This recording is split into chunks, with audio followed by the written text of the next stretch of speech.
વિદ્યાર્થી મિત્રો, લાસ્ટ સેશનમાં આપણે ફ્લોરિનની અનિયમિત વર્તણૂક જોઈ, એટલે કે એ જ સમૂહના અન્ય તત્વો કરતાં એ કેવી રીતે અલગ પડે છે એની માહિતી લીધી. હવે આપણે લઈએ છીએ સમૂહ 17ના તત્વોની હાઇડ્રોજન પ્રત્યેની રિએક્ટિવિટી. તો બધા જ હેલોજન તત્વો હાઇડ્રોજન સાથે રિએક્શન કરી અને હેલોજન હાઇડ્રાઇડ બનાવે છે.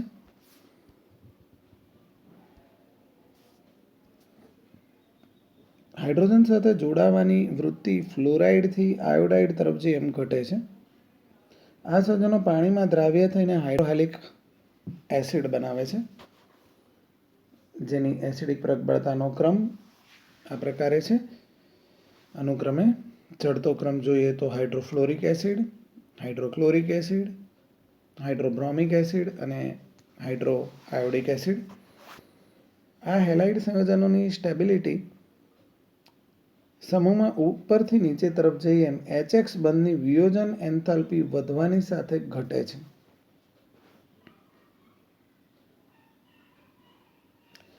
આ સંયોજનોની સ્ટેબિલિટીનો ક્રમ HF greater than HCl greater than HBr greater than HI પ્રમાણે છે. સમૂહ 17ના તત્વોની ઓક્સિજન સાથેની રિએક્શનનો થોડો સ્ટડી કરીએ. હેલોજન તત્વો ઓક્સિજન સાથે રિએક્શન કરીને અનેક ઓક્સાઇડ બનાવે છે, જે પૈકીના મોટાભાગના અનસ્ટેબલ હોય છે. દાખલા તરીકે ફ્લોરિન એ OF2 અને O2F2 એવા બે ઓક્સાઇડ બનાવે છે, જે પૈકીનું OF2 એ 298 કેલ્વિન તાપમાને થર્મલી સ્ટેબલ છે. ક્લોરિન, બ્રોમિન, આયોડિન તત્વો ઓક્સાઇડ બનાવે છે, જેમાં હેલોજનની ઓક્સિડેશન અવસ્થા +1 થી +7 સુધીની હોય છે. આ ઓક્સાઇડોની સ્ટેબિલિટીનો ક્રમ iodine greater chlorine greater bromine આ પ્રકારનો હોય છે. આ સંયોજનોમાં ફ્લોરિનની વિદ્યુતઋણતા એ ઓક્સિજન કરતાં વધારે હોવાથી આ સંયોજનો ઓક્સીફ્લોરાઇડ એટલે કે ઓક્સિજન ફ્લોરાઇડ કહેવાય છે. OF2 અને O2F2 આમ જોવા જઈએ તો બંને પ્રબળ ફ્લોરિનેશન કરતા પણ છે.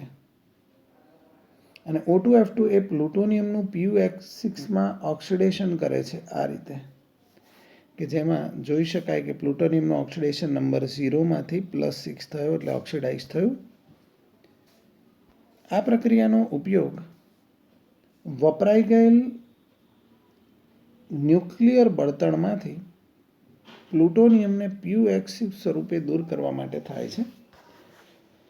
ક્લોરિન, બ્રોમિન અને આયોડિનના ઓક્સાઇડ સંયોજનોમાં આ તત્વોની ઓક્સિડેશન અવસ્થાઓ હમણાં કીધું એમ +1 થી +7 સુધીની હોય છે.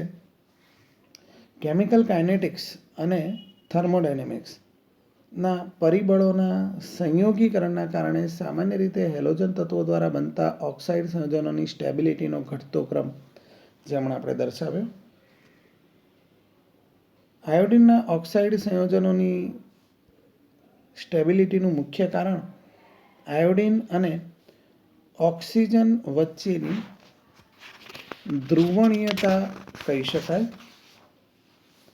ક્લોરિનના કિસ્સામાં ક્લોરિનમાં ડી કક્ષકો અવેલેબલ છે.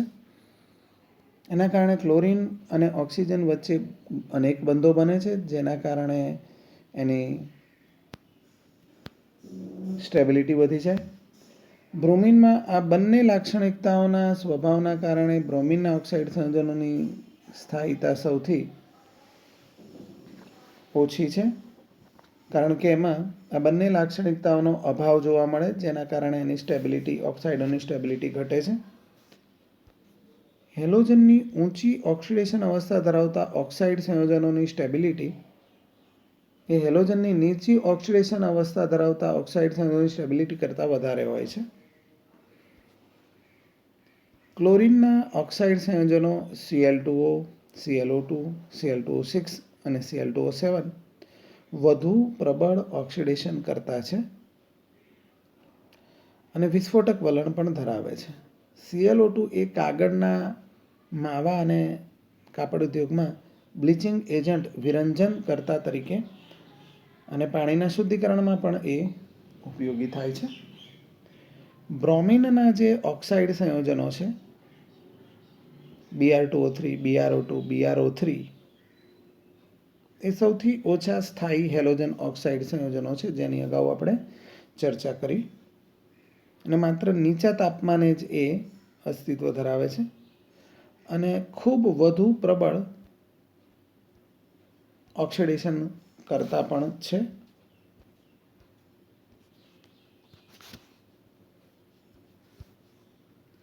આયોડિનના ઓક્સાઇડ સંયોજનોની વાત કરીએ તો I2O4, I2O5, I2O7 આ બધા અદ્રાવ્ય ઘન પદાર્થો છે અને ગરમી આપતા એ ડિકમ્પોઝ થાય છે, એટલે કે વિઘટિત થાય છે. એમાંનો જે I2O5 છે એ ખૂબ સારો ઓક્સિડેશન કરતા છે અને એ કાર્બન મોનોક્સાઇડના માપનમાં ઉપયોગી છે. હેલોજન તત્વોની હવે હેલોજન સાથેની રિએક્ટિવિટી જોઈએ તો હેલોજન તત્વો અન્ય હેલોજન સાથે જોડાઈને જે સંયોજનો બનાવે છે એને આંતર હેલોજન સંયોજનો કહીએ છીએ. દાખલા તરીકે XX', XX'3, XX'5, XX'7 વગેરે. અહીં X એટલે મોટા કદનું હેલોજન તત્વ અને X' એટલે નાના કદનું હેલોજન તત્વ છે એમ માનવાનું છે. હવે જોઈએ હેલોજન તત્વોની ધાતુઓ પ્રત્યેની રિએક્ટિવિટી. તો હેલોજન તત્વો ધાતુઓ સાથે પ્રક્રિયા કરીને અનેક પ્રકારના ધાતુ હેલાઇડ સંયોજનો બનાવે છે. દાખલા તરીકે બ્રોમિન એ મેગ્નેશિયમ સાથે જોડાય તો એક વિશિષ્ટ પ્રકારનું ધાતુ હેલાઇડ સંયોજન એટલે કે મેગ્નેશિયમ બ્રોમાઇડ બનાવે છે, જે અહીંયા રિએક્શન દ્વારા દર્શાવેલું છે. હેલાઇડ સંયોજનોના જે આયનીય લક્ષણ છે એ મોટે ભાગે આ ક્રમમાં ઘટશે. અહીંયા M એટલે એક સંયોજક ધાતુ છે. જો ધાતુ એકથી વધારે ઓક્સિડેશન અવસ્થાઓ દર્શાવતી હોય તો ઊંચી ઓક્સિડેશન અવસ્થા ધરાવતા હેલાઇડ એ નીચી ઓક્સિડેશન અવસ્થા ધરાવતા હેલાઇડ કરતાં વધારે કોવેલેન્ટ એટલે કે સહસંયોજક હોય છે.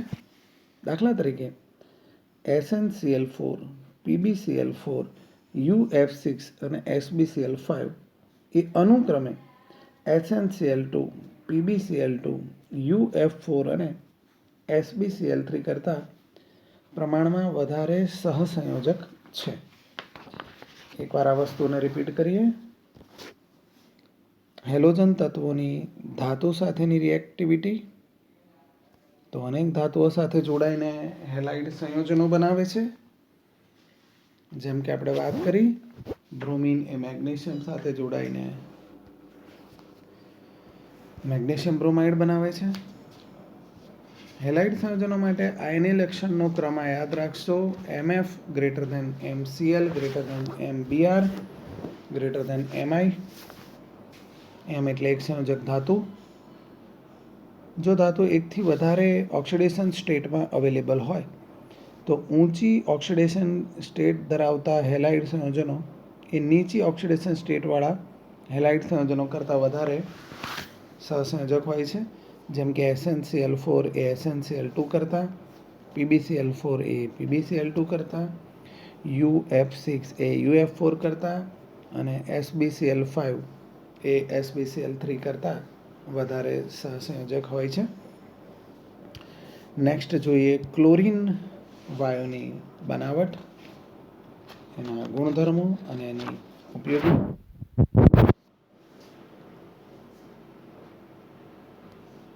તો સૌથી પહેલાં ક્લોરીન વાયુની બનાવટ વિશે માહિતી જોઈએ.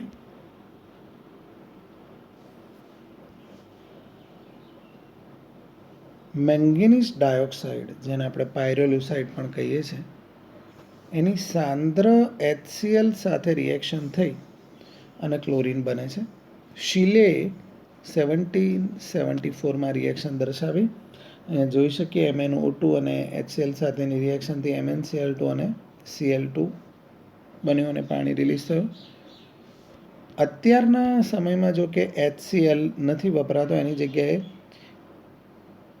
મીઠું અને સાંદ્ર સલ્ફ્યુરિક એસિડનું મિશ્રણ વપરાય છે.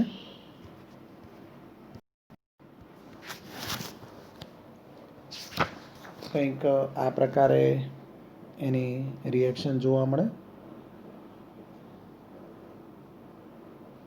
અહીંયા Cl2 રિલીઝ થયો. અહીંયા જે મળ્યો છે એ સોડિયમ હાઇડ્રોજન સલ્ફેટ છે. એની નેક્સ્ટ રિએક્શન જોઈએ બનાવટ. તો પોટેશિયમ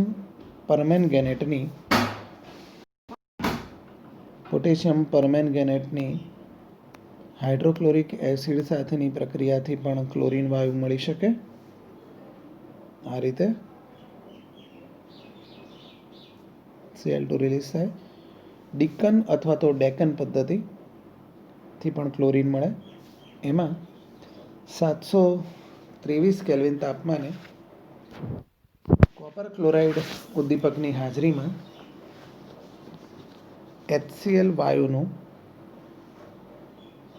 હવામાંના ઓક્સિજન વડે ઓક્સિડેશન કરવામાં આવે છે. અહીંયા જોઈ શકીએ છીએ આપણે ઓક્સિડેશન થશે. ક્લોરીન -1 માંથી 0 એટલે ઓક્સિડાઇઝ થઈને ક્લોરીન મળશે. અને ક્યુપ્રિક ક્લોરાઇડ અથવા તો Cl2 ઉદ્દીપક વપરાય છે. ક્લોરીનની બનાવટ માટેની નેક્સ્ટ પ્રોસેસ છે વિદ્યુત વિભાજન પદ્ધતિ. બ્રાઇન વોટર એટલે કે ક્ષારયુક્ત પાણી, દરિયાના પાણી હોય એના વિદ્યુત વિભાજનથી પણ ક્લોરીન મેળવી શકાય. એમાં ક્લોરીન વાયુ એનોડ પર જમા થાય. કેટલાક ઇન્ડસ્ટ્રીઝમાં આડ પેદાશ તરીકે પણ ક્લોરીન મળી આવે છે. આમાંની જે ફર્સ્ટ રિએક્શન આપણે દર્શાવી, મેંગેનીઝ ડાયોક્સાઇડની HCl સાથેની પ્રક્રિયા દ્વારા ક્લોરીન અથવા તો NaCl અને સલ્ફ્યુરિક એસિડની MnO2 સાથેની રિએક્શનથી ક્લોરીન, તેમજ પોટેશિયમ પરમેંગેનેટની HCl સાથેની રિએક્શનથી ક્લોરીન એ પ્રયોગશાળામાં થતી રિએક્શન છે. એટલે સ્મોલ સ્કેલ પર ક્લોરીન વાયુ મેળવવા માટે. જ્યારે ડિકન પદ્ધતિ એટલે કે HClની ઓક્સિજન સાથેની CuCl2ની હાજરીમાં પ્રક્રિયા અને વિદ્યુત વિભાજનની પ્રોસેસ જેમાં ક્લોરીન એનોડ પર મળે છે, એ જથ્થાબંધ એટલે કે ઇન્ડસ્ટ્રીયલી જો ક્લોરીન મેળવવો હોય તો એની રિએક્શન્સ છે. ત્યારબાદ જોઈએ ક્લોરીનના થોડા ભૌતિક ગુણધર્મો. ક્લોરીન વાયુ તીવ્ર વાસવાળો છે અને ગૂંગળામણ કરે એવો વાયુ છે અને હવા કરતાં 2 થી 5 ગણો એ ભારે છે. પાણીમાં ઇઝીલી સોલ્યુબલ છે. ક્લોરીન વોટર આપણે યુઝ કરીએ છીએ લેબમાં પણ. 239 કેલ્વિન તાપમાને એ લીલાશ પડતા પીળા રંગના પ્રવાહીમાં રૂપાંતરિત થાય છે. ફરી એક વખત એની ક્લોરીન વાયુની બનાવટો જોઈ લઈએ. તો સ્મોલ સ્કેલ પર પ્રયોગશાળા લેવલે બનાવટ માટે મેંગેનીઝ ડાયોક્સાઇડ, જેને આપણે પાયરોલ્યુસાઇટ પણ કહીએ છીએ, પાયરોલ્યુસાઇટ આવું એને ખનિજ છે, એના નામ પરથી એને ઓળખાય છે આવી રીતે. તો MnO2ની HCl સાથેની રિએક્શનથી ક્લોરીન બને. અત્યારે HClની જગ્યાએ વાપરવામાં આવે છે HClની જગ્યાએ આપણે વાત કરીએ એમ NaCl અને સલ્ફ્યુરિક એસિડ યુઝ કરીએ છીએ. સ્મોલ સ્કેલ પર પ્રિપરેશન ક્લોરીનની કરવી હોય તો બીજું છે પોટેશિયમ પરમેંગેનેટની હાઇડ્રોક્લોરિક એસિડ સાથેની રિએક્શનથી KCl, MnCl2H2O અને Cl2 મળે, જે આપણી મેઇન પ્રોડક્ટ છે. ડિકન પદ્ધતિ અથવા તો ડેકન વિધિ, જેમાં 723 કેલ્વિન તાપમાને હાઇડ્રોજન ક્લોરાઇડ ગેસનું હવામાંના ઓક્સિજન વડે ઓક્સિડેશન કરવામાં આવે CuCl2 ઉદ્દીપકની હાજરીમાં અને ક્લોરીન મેળવવા માટે આ ક્લોરીન મળે છે. આ જથ્થાબંધ ઉત્પાદન કરવા માટેની પ્રોસેસ છે, એટલે કે ઔદ્યોગિક ઉત્પાદન માટે વપરાય છે. એ જ રીતે વિદ્યુત વિભાજનની પ્રોસેસ બ્રાઇન વોટર એટલે કે દરિયાના પાણીનું વિદ્યુત વિભાજન કરીએ. દાખલા તરીકે દરિયાના ખારા પાણીમાં NaCl હોય અને એનું વિદ્યુત વિભાજન કરવાથી Cl- આયન રિલીઝ થાય કે જે એનોડ પર જાય અને એનોડ પર ઓક્સિડાઇઝ થાય અને ક્લોરીન વાયુ રિલીઝ થાય આ રીતે. તો આ પણ જથ્થાબંધ ઉત્પાદન માટે વપરાય છે. એ સિવાય કેટલાક ઉદ્યોગોમાં પણ આડ પેદાશ તરીકે ક્લોરીન રિલીઝ થાય છે. અને લાસ્ટમાં આપણે જોયા ક્લોરીનના ભૌતિક ગુણધર્મો. ગૂંગળામણ કરે એવો તીવ્ર વાસવાળો વાયુ છે. હવા કરતાં સામાન્ય રીતે 2 થી 5 ગણો ભારે છે ને પાણીમાં સોલ્યુબલ છે, એટલે ક્લોરીન વોટર બનાવવા વપરાય છે. ક્લોરીનની ટીકડીઓ પણ આવે છે, જંતુનાશક તરીકેનો યુઝ થાય છે, પછી જોઈશું આપણે. 239 કેલ્વિન તાપમાને એ ક્લોરીન વાયુનું લીલાશ પડતા પીળા રંગના પ્રવાહીમાં રૂપાંતર થઈ જાય છે.